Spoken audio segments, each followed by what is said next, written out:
Bétera està celebrant la Setmana de l'Agricultura amb diferents actes. En aquest sentit, ahir dimecres va realitzar-se un homenatge a joves agricultors de la localitat. Entre els nombrosos assistents es trobava la diputada de Benestar Social Mercedes Berenguer i el director general de Medi Natural Toni Marzo.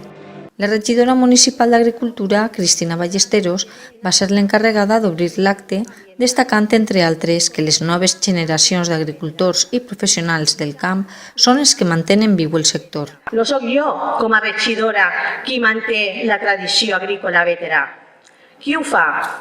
Els jóvens, la nova generació d'agricultors i professionals del camp, els quals fan de l'agricultura la seva forma de vida. Alguns es dediqueu a l'agricultura més tradicional. Altres empreu les noves tecnologies, però al final tots compartiu la mateixa passió, esforç i dedicació al món del camp. En aquesta línia, l'alcaldessa de Bétera, Cristina Alemany, va donar les gràcies a tots aquells que van prendre la valenta decisió de fer de l'agricultura la seva forma de vida. Crec que més que donar-vos l'enhorabona, el més correcte hauria de ser donar-vos les gràcies. Les gràcies perquè estem davant d'un grup de persones, homes, que han decidit apostar per una forma de vida concreta, han decidit fer de l'agricultura la seva forma de vida. I això, en els temps que corren, crec que és una decisió per agrair, perquè és una decisió valenta.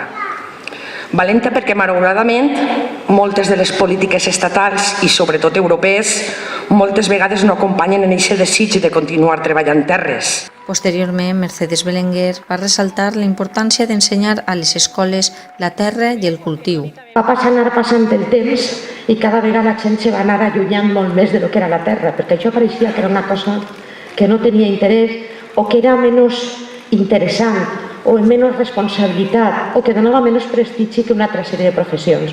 I la gent va començar a allunyar-se de la terra i a estar deixant la terra.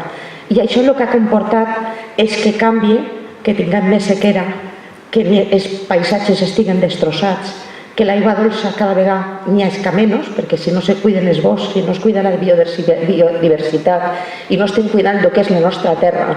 Per això n'hi ha grans associacions que es dediquen a la custòdia de la terra, perquè és la custòdia de la nostra vida.